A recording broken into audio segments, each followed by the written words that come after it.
মানে উচ্চতা মোটামুটি 22 ফুটের উপরে আছে। খড় আছে, 1.5 কাউন খড় আছে, 30 বস্তা মাটি আছে, এদিকে গঙ্গা মাটি 15 বস্তা আছে, ওইটা খুব আছে। এমনি শালঘাটের কাঠামো আছে।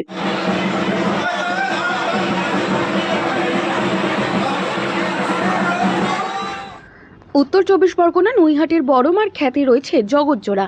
ঠিক তেমনি হুগলির বৈচিগ্রাম উত্তরপাড়ায় আনুমানিক 500 বছর ধরে পুজো হয়ে আসছে বড়মা কালীর। এখানে মায়ের উচ্চতা 22 ফুট। লক্ষ্মী পুজোর দিন দেবীর কাঠামো পুজো হয়, তারপর শুরু হয় মূর্তি করার কাজ। 1.5 কাহন খড়, 30 বস্তা এঁটেল মাটি ও 15 বস্তা গঙ্গা মাটিতে তৈরি হয় বড়মার মূর্তি। দেবীর ডান পা থাকে মহাদেবের বুকের ওপর, তবে এখানে দেবীর মুখের দাঁতের কাছে একটি জায়গা কালো রাখা হয়। কাল্পনিকভাবে গ্রামবাসীরা মনে করেন দেবীর বয়স হয়েছে, তাই দাঁত পড়েছে। এখানে মায়ের মাহাত্ম্য অনেক। মনস্কামনা পূরণের জন্য অনেকে মায়ের কাছে মানসিক করেন। বহু মানুষ পূরণ হলে কালী পুজোর দিন দূর দূরান্ত থেকে ভক্তরা আসেন মায়ের কাছে পুজো দিতে। জানা যায় একসময় মন্দিরের পাশ দিয়ে বয়ে গিয়েছিল কোনো এক নদী। চারপাশ ছিল শ্মশানে ঘেরা। নদীর পাড়ে বসে কোনো এক তান্ত্রিক তন্ত্র সাধনা করতেন। তিনি স্বপ্নাদেশে নদীর জলে ছোট বড়মার শিলা মূর্তি পান।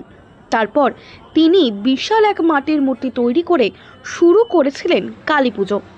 বর্তমানে ওই গ্রামের দক্ষিণ পাড়ায় এক ব্রাহ্মণ পরিবারের বাড়িতে সারা বছর থাকেন বড়মা। সেখানে তার নিত্য পুজো হয়। কালী পুজোর সময় শিলা মূর্তি নিয়ে আসা হয় মন্দিরে। দেবীর মন্দিরে রয়েছে পঞ্চমুণ্ডির আসন। সেই আসনে বসে পুজো করেন ব্রাহ্মণ। আগে টালির চালেই ছিল দেবীর অধিষ্ঠান, পরে গ্রামবাসীদের সহযোগিতায় তৈরি হয় বিশাল মন্দির। বর্তমানে নদী বুঝে জনবসতি গড়ে উঠেছে, তৈরি হয়েছে পাকা রাস্তা। পুজোর সমস্ত দায়িত্ব এখন সামলান বড়মা কালী বারোয়ারি পুজো কমিটি। মা এখানে দক্ষিণা কালী রূপে পূজিত হন। গ্রামের প্রবীণ ব্যক্তি উদয় চাঁদ দা বলেন, এই মা খুব জাগ্রত, ভক্তদের ডাকে সাড়া দেন মা। কালী পুজোর সময় বহু দূর দূরান্ত থেকে ভক্তরা আসেন মায়ের কাছে পুজো দিতে। আগে অন্য মৃৎশিল্পী দেবী মূর্তি তৈরি করলেও 17 বছর ধরে বড়মার মূর্তি তৈরি করে আসছেন রমেশ হাজরা। আগে অন্য মিস্ত্রি করতো, আমি বিগত এখন ওই 16-17 বছর করছি, এখন করছি। তা তোমার এই লক্ষ্মী পুজোর পরের দিন থেকে, লক্ষ্মী পুজো পাটা পুজো হয়, তারপর থেকে এখানে খড় বাঁধা বা কাঠামো শুরু হয়। এখান থেকে যে এই খড় বাঁধা শুরু হচ্ছে এখন থাকতে, এই ধরো 3 দিন খড় বাঁধতে লাগবে, দিয়ে মাটি লাগবে। এবার ধরো মাটি লাগে, এখানে খড় লাগে মোটামুটি 1.5 কাউন মতো খড় লাগে। আর এদিকে এই মেটেল মাটিটা লাগে তোমার 30 বস্তা, আর তোমার 15 বস্তা গঙ্গা মাটি দিয়ে হয়ে গেল 2 মেটে হয়ে গেল ঠাকুর। এরপরেতে মোটামুটি এই ঠাকুর তোমার দিনের দিনকে যেদিনকে পুজো সেই দিনকেই ঠাকুর রং করা হয়। 10টার পর থেকে লাগা হয়, মোটামুটি রাত 11টা বেজে যায় ফিনিশিং করতে। ফিনিশিং এর পর ঠাকুর পূজায় বসে যায়। এখন বর্তমানে আমি এখন করছি এখন।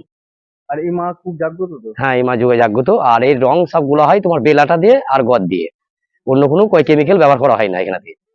এইখানে ভুসো কালি আর হচ্ছে ডানা নীল, ডেলা নীল আর ভুসো কালি দিয়ে রং হয়, আর অন্য কোনো রং এখানে ঠেকানো হয় না। আর বেলাটা বা গদ দিয়ে রং হয় এখানে, এছাড়া অন্য কিছু তো হয় না। আর মায়ের উচ্চতা কতটা হবে? মানে উচ্চতা মোটামুটি 22 ফুটের উপরে আছে। আচ্ছা। আর ওজনও খুব বেশি আছে, কেন এত কেজি এত খড় আছে, 1.5 কাউন খড় আছে, 30 বস্তা মাটি আছে, এদিকে গঙ্গা মাটি 15 বস্তা আছে, ওইটা খুব আছে। এমনি শালঘাটের কাঠামো আছে, শালের বাঁধা ফাটা। এর জন্য গাড়ি আছে, লোহার চাকা আছে, গাড়ি করে একে নিরঞ্জন করার জন্য নিয়ে যাওয়া হয়। আর একই কাঠামো প্রতি বছর? একই কাঠামো প্রতি বছর হয়।